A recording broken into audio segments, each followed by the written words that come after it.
pelajar hebat di seluruh Indonesia. Kembali jumpa dengan saya, dan pada materi kali ini kita akan membahas secara khusus tentang bagaimana menyusun teks persuasi.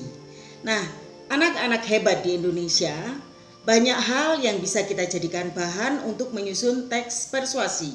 Salah satunya dari ilustrasi yang baru saja kita simak tentang virus Omikron yang sekarang sedang merebak dan rame-ramenya diperbincangkan.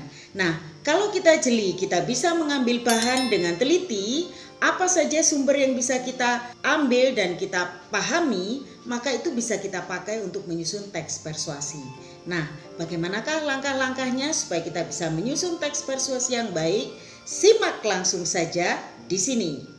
Generasi hebat Indonesia, untuk dapat menulis teks persuasi, kita perlu memahami tentang syarat menulis teks persuasi dan langkah-langkahnya. Baiklah, kita akan membahasnya satu persatu. Perhatikan baik-baik ya, syarat menulis teks persuasi. Untuk dapat menulis teks persuasi yang baik, maka ada 3 syarat yang harus dipenuhi. Ketiga syarat tersebut adalah, yang pertama, kredibilitas. Artinya, penulis harus memahami persoalan yang ditulisnya dengan baik. Hal ini akan terlihat dari diksi atau pilihan kata, struktur kalimat, dan gaya bahasa yang digunakan penulis. Selain itu, penulis harus jujur dan objektif kepada pembaca dalam melihat permasalahan, sehingga kepercayaan akan muncul pada diri pembaca. Yang kedua, mampu mengurai emosi. Artinya, penulis harus jeli memilih kalimat untuk dapat mengobarkan emosi dan perasaan pembaca. Dan yang ketiga, mampu menunjukkan bukti berupa fakta dan pendapat. Penulis harus memiliki kemampuan memberikan bukti-bukti berupa fakta, berisi kebenaran dan pendapat tentang objek yang disampaikan agar dapat menarik kepercayaan pembaca sehingga mengikuti keinginan penulis. Selanjutnya adalah langkah-langkah menulis teks persuasi.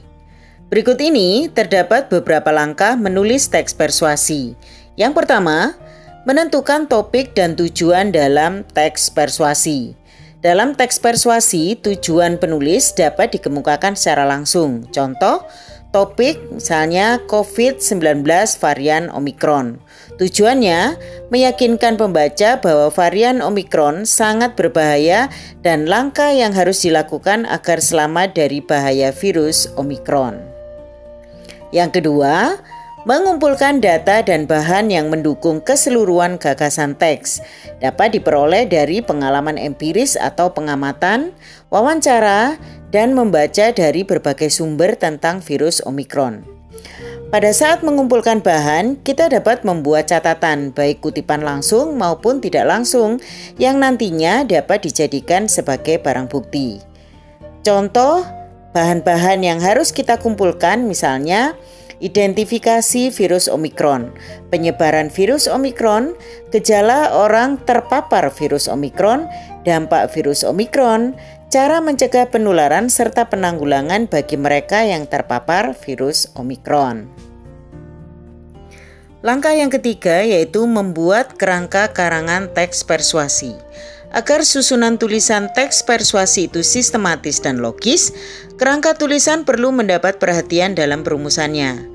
Kerangka teks disusun berdasarkan struktur dan kalimat-kalimat utamanya.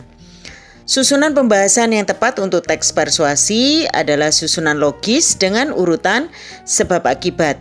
Dengan pembahasan seperti ini, pembaca langsung dihadapkan pada masalah yang sedang dibahas. Perhatikan contoh berikut ini dari mulai struktur pengenalan isu, rangkaian argumen, ajakan-ajakan, dan penegasan kembali.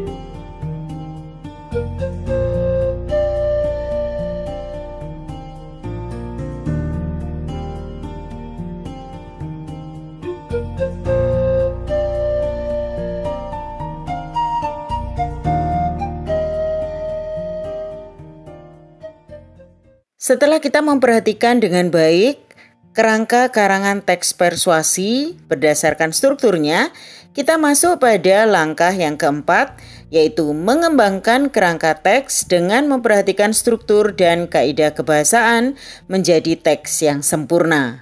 Maksudnya, kerangka karangan yang tadi sudah disusun akan kita kembangkan menjadi paragraf yang utuh dan teks persuasi yang lengkap berdasarkan struktur dan kaidah kebahasaannya.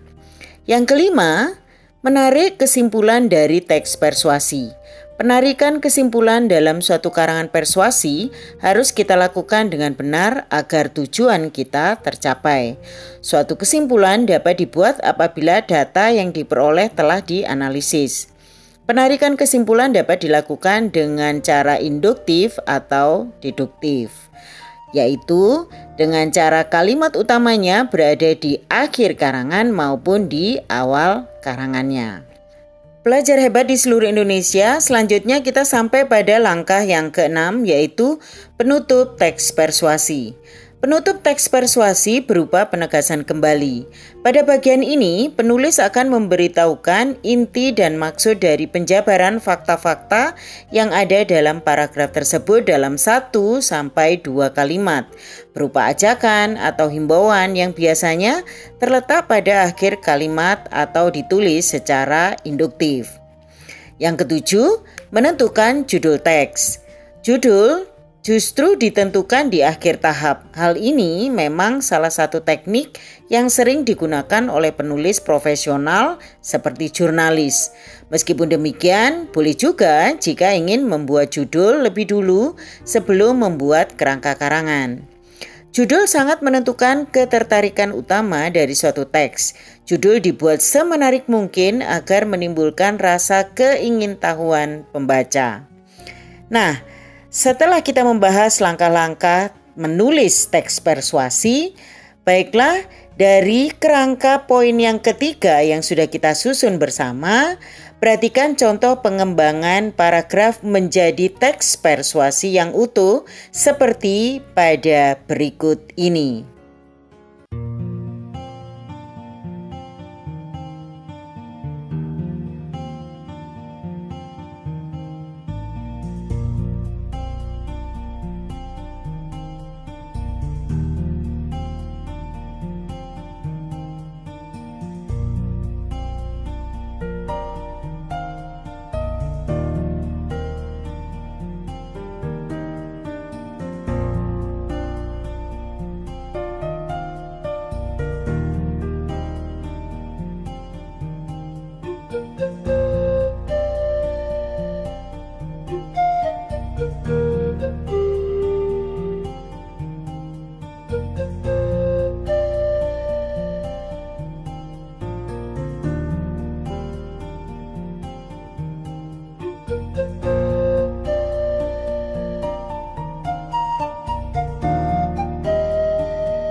Nah, pelajar hebat Indonesia, kita sudah tahu bukan bagaimana kita mengambil bahan, kemudian kita memperhatikan langkah-langkah dan menyusun teks persuasi dengan baik. Nah, mari kita sama-sama berlatih dan jadilah penulis-penulis yang hebat untuk masa depan Indonesia. Sampai jumpa dan bertemu lagi di video-video selanjutnya. Tetap semangat!